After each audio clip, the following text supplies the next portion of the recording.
सुबह सुबह किसका फोन आया? एक बार देख लो। अरे पापा का फोन। नमस्ते पापा, सुबह सुबह कॉल किया हमने, सब ठीक है? खुश रहो बेटा।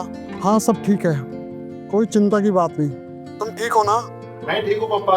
और छोटू कैसा है? उसी के लिए तो कॉल किया है बेटा। कल तेरी माँ ने उसको डांट दिया तो इसलिए वो घर छोड़ के चला गया। क्या? ये क्या बोल रहे हो आप? दिमाग खराब हो गया क्या उसका?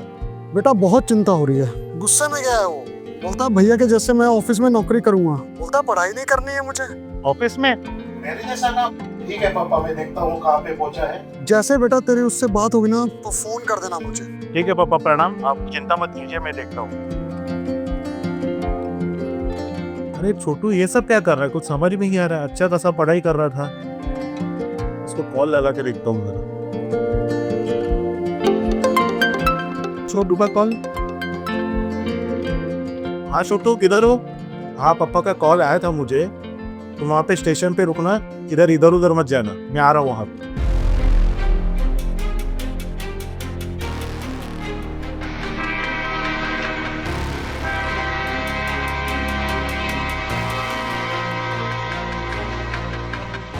छोटू, मैं ठीक हूँ, तू बता, तू कैसा है? मैं ठीक हूँ भैया। चल रूम पे जाके बात निकल जाए।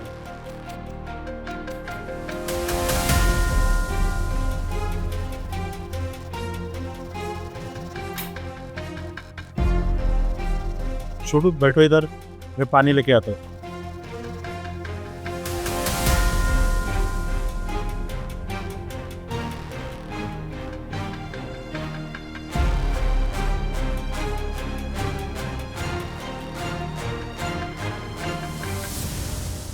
छोटू एक बात बता, वो पढ़ाई छोड़ के यहाँ पे क्यों आया? क्या करता भैया, वही रोज मम्मी और पापा के ताने सुन के पक गया था। मम्मी और पापा की आदत पता है ना तुझे, तो क्यों टेंशन लेते हो उनकी बातों का?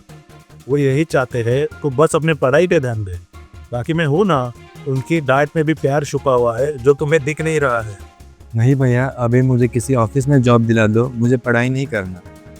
हो गई पढ़ाई, अब गाँव नहीं जाना मुझे। तू समझ नहीं रहे छोटू। मुझे अब रोज रोज के ताने नहीं सुनने हैं भैया। मतलब तो भी ठान लिया है जो भी करेगा मेरे ऑफिस में?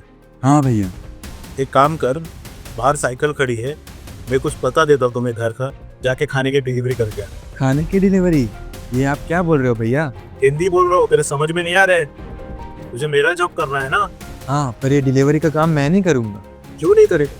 भैया आप तो किसी बड़े ऑफिस पे मैनेजर थे ना, फिर ये डिलीवरी? हाँ मैनेजर ही हूँ, तुम्हारी नजर में, पापा की नजर में। जो अब तक तुम सबसे छुपा के रखा था, सब जान लोगे अपने भाई के बारे में। तुझे पता है, शहर में आने के बाद 2 महीना मैंने इंटरव्यू दिया था, पर किधर भी मुझे जॉब नहीं दिखी थी। और मैं गाँव वापस रिटर्न नहीं जाना चाहता था, क्योंकि पापा की तबीयत खराब थी, मम्मी की परेशानी और तुम्हारी पढ़ाई, ये सब मुझे देखना था। छोटू, यहाँ तक कि मेरे पास खाने के लिए पैसे नहीं रहते थे। कई दिनों तक भूखा रहा इस शहर में। जितना खूबसूरत तुम्हें शहर दिख रहा है ना बाहर से, उतना ही मुश्किल यहाँ पे टिके रहना। तुम्हें पता है, एक दिन थक हार के 2 दिन तक होटल के बाहर मैं भूखा बैठा था, कुछ भी खाया नहीं था मैं। वो होटल के मालिक बहुत अच्छे इंसान थे, उन्होंने मुझे खाने के लिए खाना दिया, उनके होटल में जॉब दिया और एक छोटा सा रूम रहने के लिए दिया। तब जाके छोटू सब मैनेज कर पा रहा हूँ मैं। तुम्हारी पढ़ाई का खर्चा, घर का खर्चा सब मैनेज कर पा रहा हूँ। इसलिए मैं चाहता हूँ तुम अपनी पढ़ाई पूरा करो और सरकारी नौकरी करो। मैं कुछ नहीं कर पाया, कम से कम तुम तो उस लायक बन जाओ। तुम कुछ अच्छा करोगे तो मुझे खुशी होगी, मम्मी पापा को खुशी होगी। भैया मुझे माफ कर दीजिए, मैं 1-2 दिन में गांव चला जाऊंगा। गांव जाकर मन लगाकर खूब पढ़ाई करूंगा और सरकारी नौकरी की तैयारी करूंगा। फिर आपको भी ये जॉब करने की ज़रूरत नहीं है। कोई बात नहीं, और मम्मी पापा के बातों का बुरा नहीं मानते। और एक बात का ध्यान देना। हाँ भैया। ये जो मेरी डिलीवरी बॉय वाली बात है, ये पापा को मत बताना, उनको बहुत तकलीफ हो। उनको पता है उनका लड़का किसी बड़े कंपनी में मैनेजर। ठीक है भैया, ये बात मैं किसी को नहीं बताऊंगा। ठीक है छोटू, चलो खाना खा लेते हैं।